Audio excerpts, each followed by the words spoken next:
Tunaendelea na project yetu ya autonomous firefighting robot, na leo tunaangalia system overview. Sehemu ya kwanza ni power system. Sehemu ya pili ni input. Sehemu ya tatu ni processing unit. Sehemu ya nne ni output. Lakini sehemu ya tano hii ni control and communication. Na hii ni kutokana na aina ya board tunataka tutumie chip ya ATmega ambayo tutaiconfigure kutumia Arduino Uno. Ni power system, tutakuwa tunalipa battery ambayo ni 7.4 volt. Tutakuwa tuna regulator LM7805 kwa ajili ya hii ni step down regulator kwa ajili ya kupata 5 volt. Lakini pia tutakuwa tuna power rails zetu sisi tutaangalia za 5 volt kwa ajili ya sensors na logics. Lakini pia tutakuwa tuna 12 volt kwa ajili ya pump. So kwenye input devices tutakuwa tuna flame sensors, tutakuwa tuna DHT22 hii temperature sensor, tutakuwa tuna smoke or gas sensor ambayo ni MQ2 tutatumia.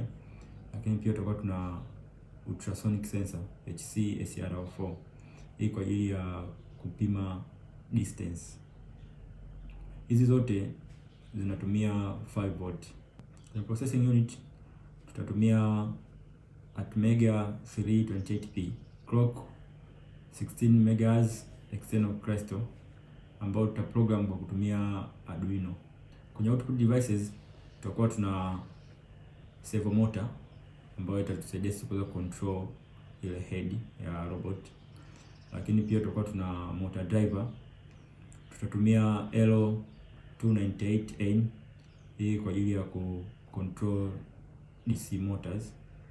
Lakini pia tutakuwa tuna relay hii kwa ajili ya kuactivate ile 12 volt pump, water pump.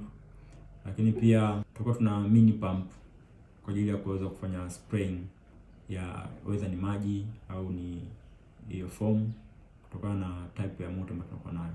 Kwenye control and communication tutakuwa tuna FTD high header, lakini pia tutakuwa tuna ICSP header.